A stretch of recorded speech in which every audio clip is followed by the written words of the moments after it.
Hi, welcome everyone. We're Group 1 presenting from Module 1.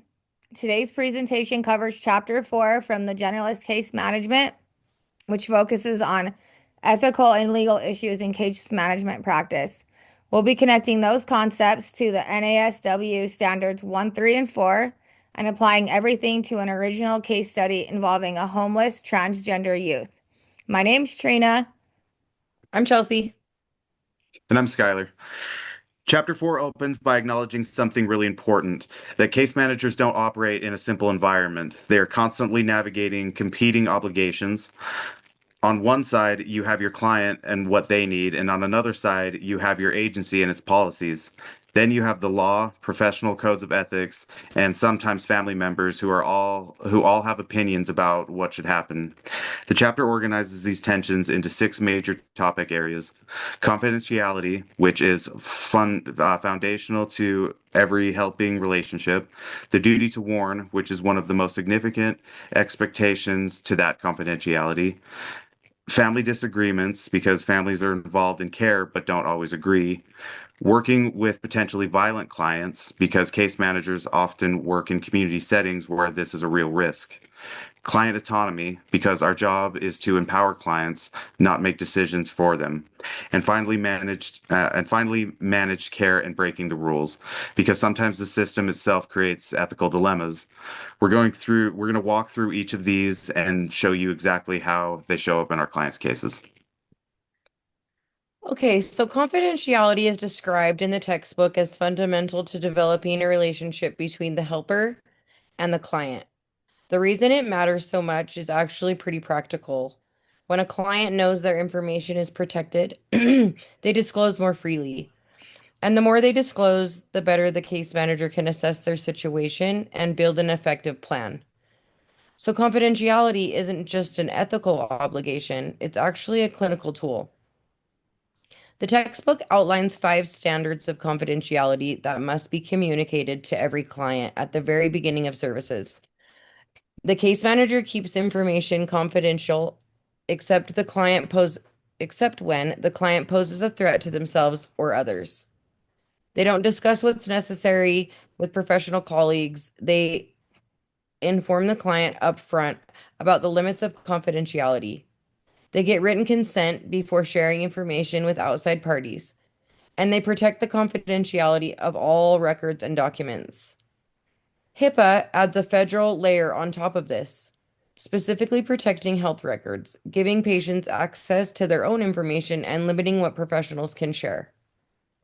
Now here's what this gets especially relevant. Now here is where this gets especially relevant for our case study.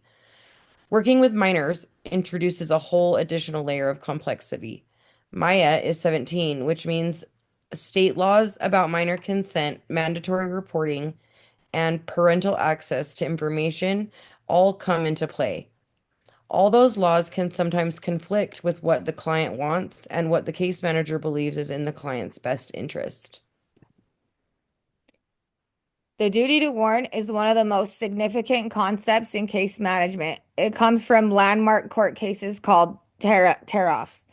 Actually, two decisions in 1974 and 1976, which established that when a client communicates a credible threat to harm someone, the case manager has a legal and ethical obligation to warn not just the intended victim, but also law enforcement and anyone else working with the client. This is one of those rare situations where confidentiality must be broken. The textbook gives us clear steps for when a threat exists. You remind the client of your legal obligations. You invite them to participate in the process, if at all possible. You inform your supervisor, law enforcement, and the intended victim, and you document everything carefully. The section on working with potentially violent clients is also relevant in today's landscape. The textbook notes that violence is increasingly common in human service settings, especially as more services are delivered in community and home-based settings rather than controlled institutional environments.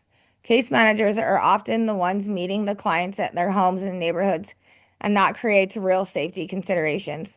The textbook outlines risk factors, including weapon prevalence among clients and their families, disinstitutionalization, releasing high need individuals into communities without follow-up care, and lack of social support.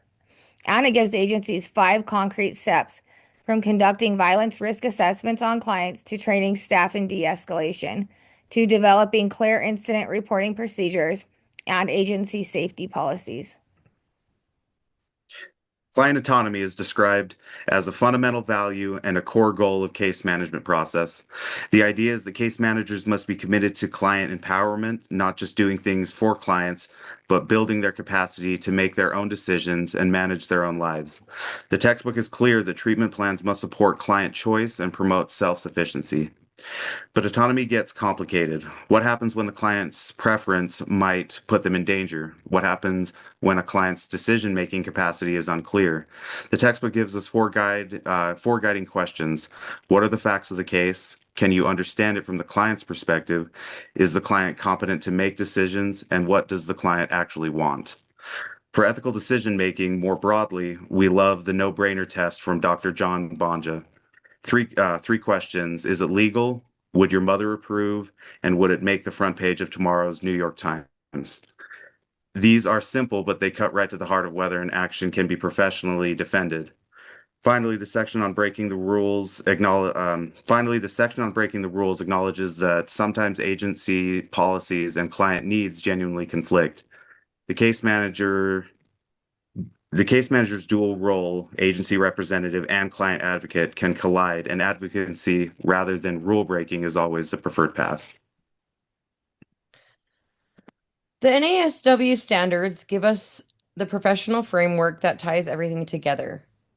Standard 1 on ethics and values means every decision we make for Maya must be grounded in the NASW Code of Ethics, upholding her dignity and worth as a transgender youth, honoring her self-determination, and carefully navigating our obligations around mandatory reporting and guardianship, since she's a minor with no willing legal guardian involved in her care.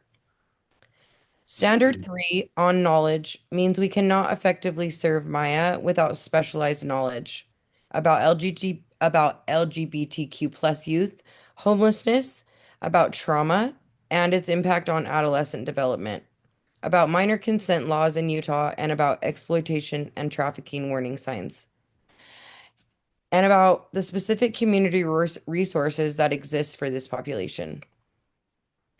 Standard 4 on the cultural and linguistic competence means we affirm Maya's gender identity completely, using her correct name and pronouns, recognizing how family rejection and years of minority stress have shaped her mental health, and advocating for services and organizational policies that are genuinely affirming rather than technically inclusive.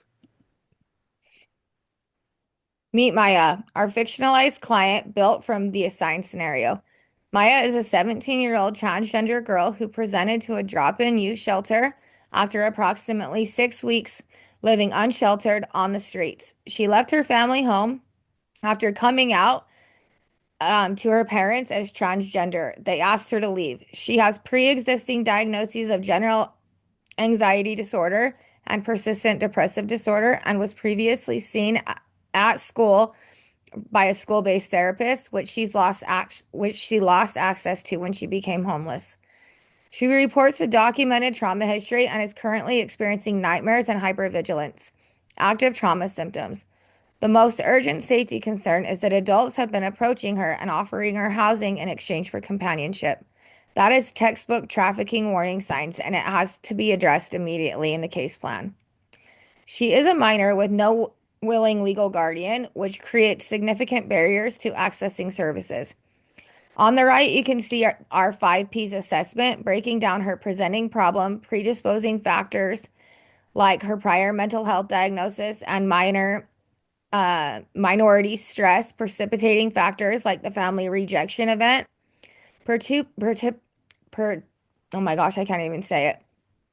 Why? Perpetuating factors like the exploitation risk and lack of guardian, and her protective factors, including the incredibly important fact that she sought help on her own. We administered 3 standardized screeners with Maya, and the results paint a very clear clinical picture. On the DOS-21, she scored an extremely severe range for all 3 subscales: depression at 28, anxiety at 24, and stress at 26. These scores are consistent with her existing diagnoses and reflect the active trauma symptoms she's experiencing. On the OQ-45, her total score is 112, nearly double the clinical cutoff of 63. This tells us she is in significant distress across symptom, interpersonal, and social role domains. Basically, every area of her functioning is being impacted. We also want to flag the item 8, which asks about thoughts of ending one's life, was scored at a 2, which warrants immediate safety planning at intake. On the Holmes Ray Life Stress Inventory, her scale came in at 483, well above the 300 high risk threshold that predicts an 80% probability of health crisis within 2 years without intervention. She has she has experienced an extraordinary number of major stressors in an extremely short period of time. Taken together, these 3 screeners confirm that Maya requires intensive coordinated case management and mental health services right away. The fully scored screeners are included in our submitted documents. Okay. And these are our references for our presentation. The full citations are also available in our case management plan documents that we have submitted. Thank you. Thanks.